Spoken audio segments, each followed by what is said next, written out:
December 4, 2024. Manhattan. 6:45 a.m. A masked gunman approached UnitedHealthcare CEO Brian Thompson from behind outside the Hilton Hotel. He fired. Thompson collapsed. The shooter fled on a bicycle into Central Park, then vanished. 5 days later, a McDonald's employee in Pennsylvania recognized a customer from surveillance photos. Luigi Mangione, 26-year-old Ivy League graduate, was arrested with a ghost gun, fake ID, and a manifesto. The words on the shell casings at the crime scene: delay, deny, depose. America was shocked. Then something unexpected happened. The internet made him a folk hero. This is the story of a young man who became a killer, the healthcare system that drove him to rage, and a nation divided over whether he's a villain or a symbol of justified anger. Luigi Nicholas Mangione seemed to have everything. Born May 6, 1998, into a wealthy Baltimore family, he attended elite private schools and excelled academically. He graduated as valedictorian from the Gilman School, then attended the University of Pennsylvania, earning degrees in computer science and engineering. Handsome, intelligent, charismatic, Luigi had the perfect resume. After graduation, he worked as a data engineer at TrueCar, earning excellent money. But in February 2023, Luigi quit, telling friends the job was unfulfilling. He wanted to focus on reading, yoga, and personal growth. He moved to Hawaii, living in a co-living community, surfing, and exploring spirituality.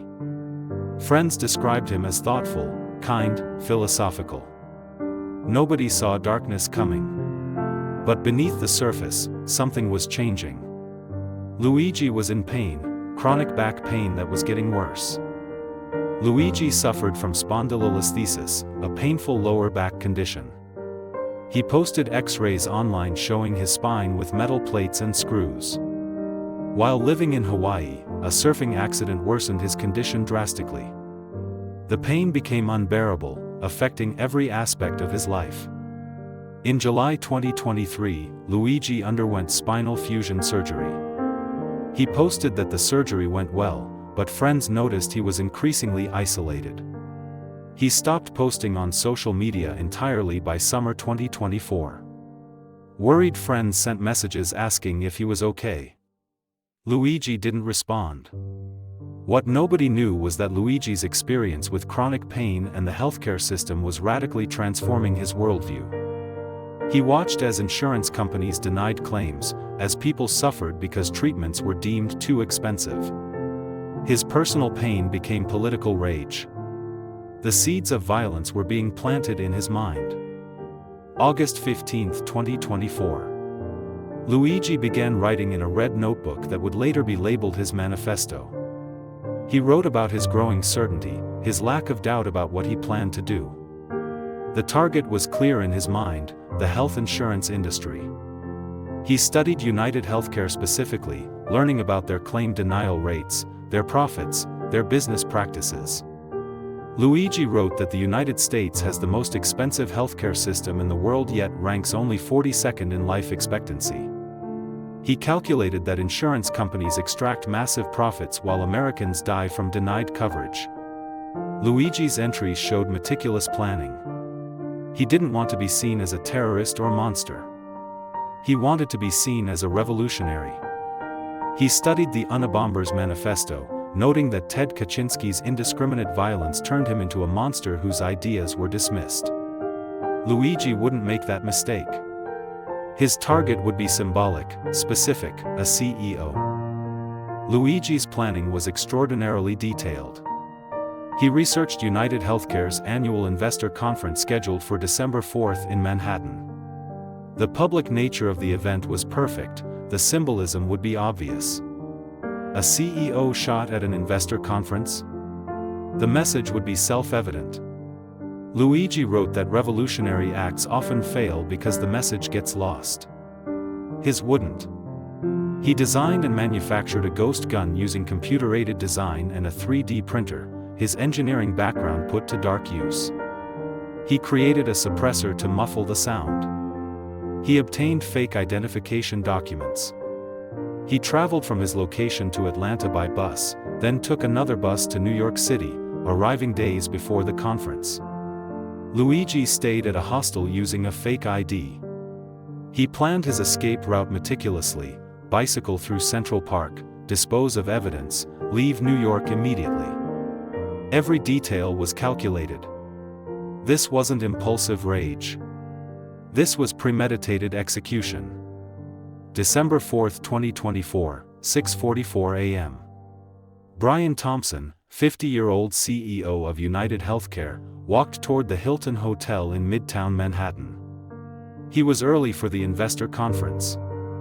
The streets were relatively quiet. Security cameras captured everything. A masked figure in a hooded jacket approached from behind. The shooter raised a handgun and fired multiple times. Thompson was hit in the back and leg. He collapsed on the sidewalk. The shooter's gun jammed briefly, but he cleared it calmly and continued firing. Then he fled, running to an alley, jumping on a bicycle. Witnesses screamed. Emergency services were called. Thompson was rushed to Mount Sinai West Hospital.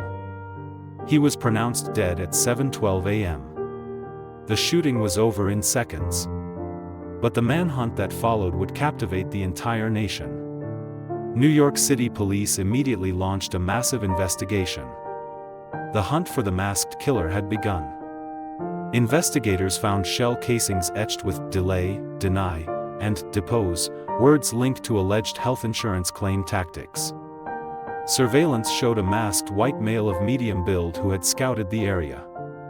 A bicycle was abandoned in Central Park, along with a backpack containing Monopoly money, symbolizing corporate greed. The weapon appeared to be an untraceable ghost gun, 3D printed. Camera footage traced the suspect through the park, where he changed clothes, then to a bus terminal. By 7:30 a.m., he had left Manhattan. Police released images, but his identity remains unknown. For 5 days, America searched for the mystery shooter as the FBI joined the NYPD. Suspect images spread nationwide, and tips poured in. Public reaction split sharply. Many condemned the murder, while others voiced sympathy, sharing stories of denied insurance claims and costly treatments. Anger toward the health insurance industry surged, with hashtags trending and UnitedHealthcare flooded with negative reviews. The case exposed deep national rage over healthcare. Investigators pursued every lead until a surprising break emerged, from a McDonald's in Pennsylvania. December 9, 2024. A customer at a McDonald's in Altoona, Pennsylvania, recognized someone sitting alone. The face looked familiar. It matched the surveillance photos from Manhattan. The customer and an employee called police. Officers arrived quickly. They approached the young man cautiously. He was wearing a blue medical mask. When asked to remove it, he complied. Officer Joseph Detweiler testified later that he knew immediately it was the suspect. The man identified himself with a fake New Jersey driver's license. When asked why he was in Altoona, he claimed he was homeless. Police arrested him for possessing false identification. They searched his backpack. Inside, they found a ghost gun matching the weapon used in the shooting, a suppressor, ammunition wrapped in underwear, multiple fake IDs under the name Mark Rosario, a U.S. passport, and a red notebook filled with writings. The suspect was Luigi Mangione, 26 years old. The 5-day manhunt was over. Luigi's red notebook detailed his motives and planning. He wrote that he acted alone, condemning health insurers as exploitative and apologizing for the harm caused, while insisting the act was necessary. He targeted a CEO to send a symbolic message, framing it as political action, not terrorism. Prosecutors later cited the writings as proof of premeditated murder. Public reaction to Luigi's arrest was unprecedented. Polls showed 53% of Americans viewed him as a villain, while 10% considered him a hero, with support higher among those aged 18 to 29. Progressive Democrats and highly educated respondents were more likely to see the act as potentially justified. Social media erupted with debate. Some praised Luigi as brave or a freedom fighter, others condemned him as a murderer. Beneath the division lay deep frustration with the healthcare system. People shared stories of denied claims, medical bankruptcies, and preventable deaths. UnitedHealthcare became a symbol of industry anger, sparking a national reckoning. Luigi faced severe charges. New York State charged him with second-degree murder, multiple weapons offenses, and possession of forged documents, adding first-degree murder in furtherance of terrorism, claiming he killed Thompson to make a political statement. Federal charges included stalking, firearm-related murder, and firearms violations, carrying the death penalty. Luigi pleaded not guilty. His defense argued evidence was illegally obtained, his Pennsylvania detention violated rights, and the terrorism charge was prejudicial. State and federal cases proceeded simultaneously. Held without bail as a flight risk, Luigi's trial was set for 2025, with lawyers immediately moving to suppress evidence, including the gun, manifesto, and arrest statements. Luigi Mangione became an unlikely cultural icon. Social media users created fan art, wrote songs, designed t-shirts. Some called him attractive, comparing him to celebrities. Others praised his intelligence and principles. The phrase, "Free Luigi," trended on multiple platforms. True crime podcasters dedicated hours to analyzing his background and motivations.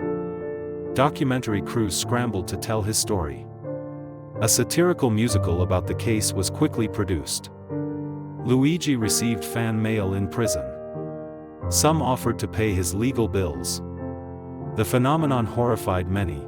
How could people glorify a killer? But supporters argued they weren't celebrating murder, they were celebrating someone who fought back against a system that kills thousands through denied coverage. Luigi became a symbol, for better or worse. Thompson's death put UnitedHealthcare under intense examination. The company insured 49 million Americans and generated $281 billion in revenue in 2023. Under Thompson's leadership, profits increased from $12 billion to $16 billion while denial rates allegedly rose. Social media users shared horror stories: cancer treatments denied, surgeries rejected, medications deemed unnecessary. After Luigi's arrest, UnitedHealthcare employees reported feeling unsafe. The company received death threats. Executives had photos removed from the website.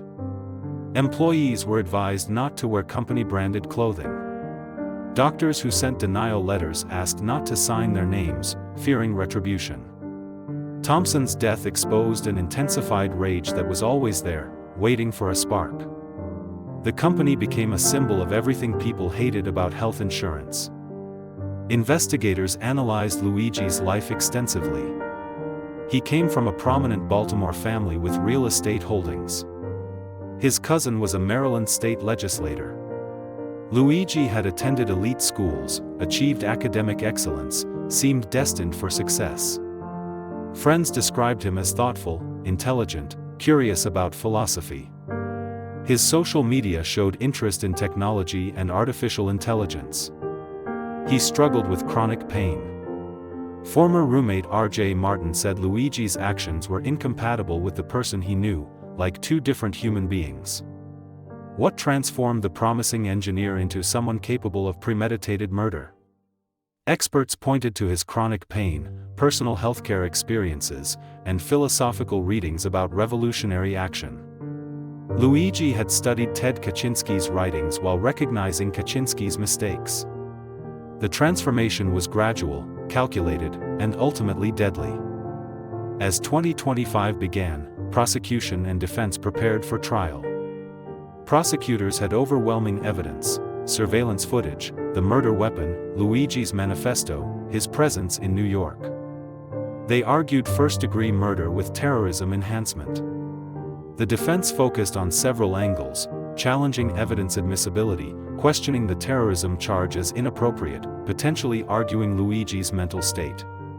Luigi's lawyers filed motions to suppress evidence, dismiss charges, move the trial. They argued pre-trial publicity made a fair trial impossible. Prosecutors responded that Luigi's own words proved his intent. The legal battle spanned state and federal jurisdictions. Luigi remained in custody under constant watch. His trial would be one of the most watched in recent American history. The case raised questions about violence as political expression. Luigi's case reignited national healthcare debates. Advocates used the moment to push for universal healthcare, arguing profit-driven systems prioritize money over lives. Critics argued violence could never be justified regardless of system flaws. Politicians condemned the murder while acknowledging healthcare problems. Some proposed reforms, limiting claim denials, increasing transparency, penalizing excessive denial rates. Insurance representatives defended their practices, arguing they prevent fraud. Medical professionals were divided. Patient advocacy groups shared statistics about medical bankruptcies and deaths from lack of coverage. The debate revealed Americans across political spectrums agreed the healthcare system was broken, even if they disagreed on solutions. Luigi's violent action had forced the conversation into mainstream attention. The question remained, how should change happen? Brian Thompson left behind a wife and 2 sons. He was 50 years old, had worked at UnitedHealthcare since 2004. His family described him as a dedicated father. His death devastated his loved ones. But Luigi's actions created other victims too. UnitedHealthcare employees lived in fear. Some received direct threats. Doctors who worked for the company worried about their safety. The broader health insurance industry faced increased hostility. Luigi's manifesto inspired some to make threats against other healthcare executives. The ripple effects extended far beyond the crime scene. Meanwhile, defenders pointed to thousands who died annually from denied coverage as victims of the system Thompson represented. The debate over who were the real victims became painfully complex and politically charged. Murder is wrong. But so is letting people die for profit. As of December 2024, Luigi Mangione awaits trial on state and federal charges. Pre-trial hearings continue as his defense fights to exclude evidence. Luigi still faces second-degree murder charges carrying life imprisonment. The federal case proceeds separately, with prosecutors seeking the death penalty. Luigi's appearance at court hearings drew significant attention. He pumped his fist for photographers, appeared healthy. Public interest remained intense. Opinion polls showed divided American perspectives. Some viewed Luigi as a cold killer deserving maximum punishment. Others saw him as a symptom of systemic failure. Legal experts debated whether terrorism charges were appropriate. The case raised questions about violence as political expression. Luigi's trial will force these questions into public discourse. The outcome will reflect broader American values. This case is still developing. Luigi Mangione's trial is scheduled for 2025 and will be one of the most significant criminal proceedings in recent history.